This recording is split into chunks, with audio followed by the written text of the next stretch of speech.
Well, hello everyone. Welcome to the Shifts and Pucks Newspack for Monday, August 29th. Of course, you can follow us on Twitter at Shifts and Pucks, Facebook.com Shifts and Pucks, YouTube.com Shifts and Pucks, Twitch.com Shifts and Pucks. Subscribe wherever you get your audio, as well as on the Area 51 Sports Network. As not sure what we're going to do with a regular podcast this week in terms of availability and things to talk about. Little quiet so far this week. I did an interview with Kent Wilson on hockey content creation and what's going on talked a bit about the Calgary market, where Kent is well known and one of the more influential people that talk about the Flames. We talked about criticism. We talked about some people to keep an eye on. Had a good talk about the Steve Dangle podcast and what he's been able to do. We'll have some clips about that during the week. Also did a discussion last week with Brian Weeb about the last Tuesday about sports radio, as that has been a question in both the Calgary and Vancouver markets as well. So we've got those two things going on for that. We'll have some other things going on, but keep an eye out for what is up as we go through the week here. But we're going to start with the Women's World Hockey Championship, as we are getting the rivalry has been being renewed. Probably the best rivalry in hockey, Canada versus the US, is back at it again here. Tomorrow they will come in 3-0.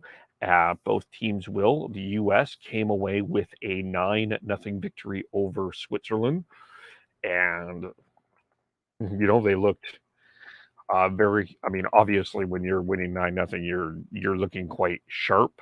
But you got 2 goals from Hillary Knight, who is chasing Haley Wickenheiser, and for some history, 5 points away from being the all-time point scorer. So you got Taylor Heiss, who is becoming a star in this tournament. She scored 2. Abby Rock scored. Hannah Bilka, Savannah Harmon, Kayla Barnes, and Grace Zumwinkle scored this here. So they play Canada tomorrow, and they come in with the record of 3-0. Canada, of course, beating Switzerland as well as this weekend, as well as Japan, and so they're coming in 3-0, and it's one of the, as I mentioned, one of the best rivalries. Of course, we'll remember last year, Marie-Philippe Poulin scoring that winner in overtime in the bubble at the Saddle Dome. So that's what's going on there. It's going to be another exciting game. U.S. will come into that game 25 goals for, 1 goal against. Canada 17 goals for, 2 against. So that's what's going on there. They're offensively right now.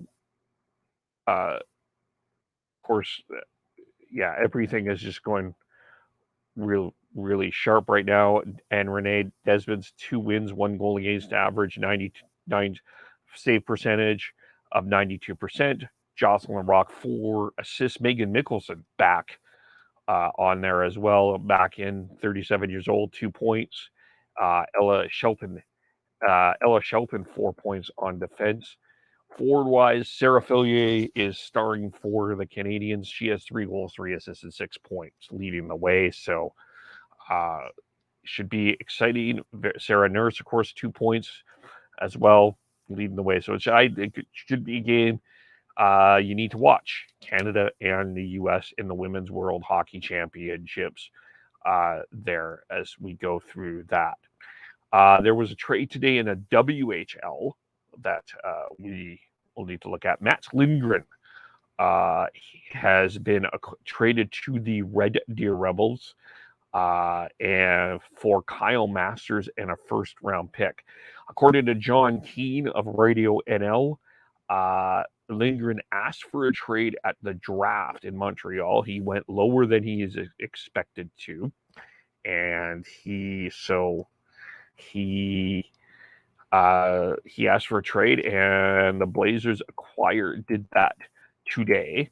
And as we get closer to WHL training camp start this weekend, the Rebels gave up Kyle Masters and a conditional first-round selection in the 2025 WHL draft. It's lottery protected, so if the Rebels are in the prospects draft lottery, that pick will move to 2026. Lindgren is a first-round pick of the 2019 WHL prospects draft. 94 career games with the Blazers, 6 goals, 48 assists, and 54 points, 4 penalty minutes, plus 21.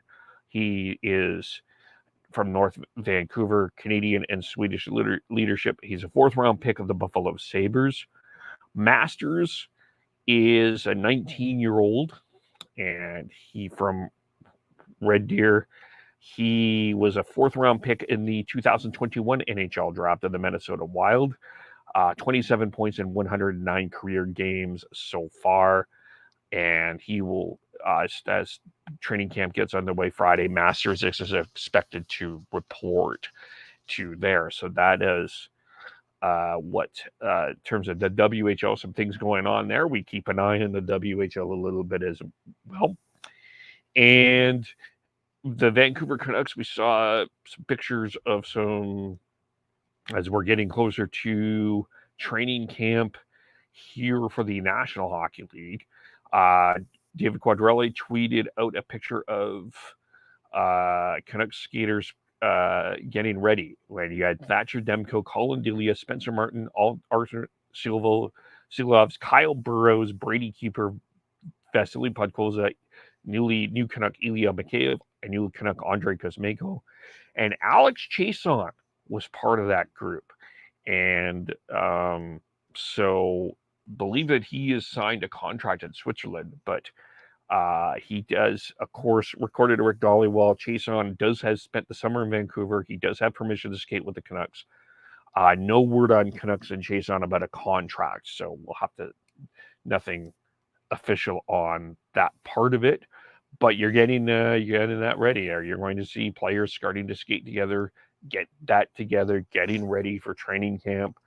Here should be an interesting Vancouver Canuck training camp, of course, with Bruce Boudreau giving his first training camp with the Vancouver Canucks as head coach and his first full season with the Canucks here. So lots of questions going on about that. And of course, the other story to follow and keep an eye on is in Vegas, as Gary Lawless tweeted this out today as well. And it's around Mark Stone. So, and his availability.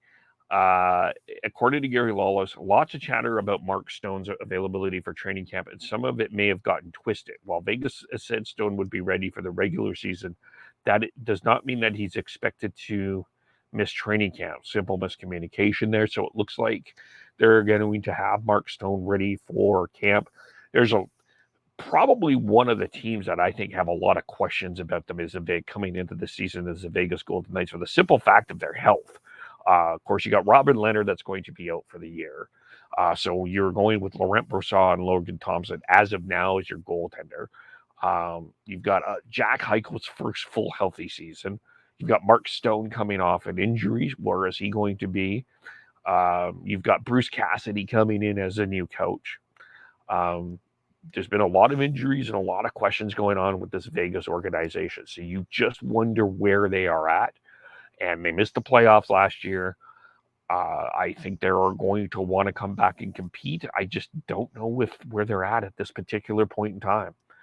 Did they just get too old?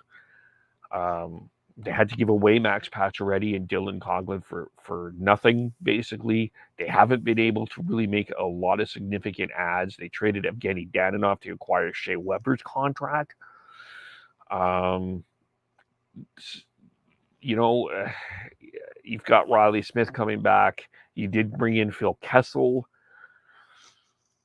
Vegas is an interesting place. That's one place we're going to keep an eye on for sure. Of course, as their Pacific Division rivals. So that is what is going on. Of course, just we'll keep an eye on the Women's World Hockey Championships and all of the other news as the week goes on here. Of course, you could follow us all individually on Twitter. Sean is BeardyCanuck03. Krista Schneid's SCHNAIDZ. Devin Gord have 09. Tyler TNOBLE. I am KEVOLE. Shifts and Bucks Facebook, YouTube, Twitter, Twitch. Subscribe wherever you get your audio, as well as on the Area 51 Sports Network. We thank you for watching. We thank you for listening, and we'll talk to you all very soon. Bye for now.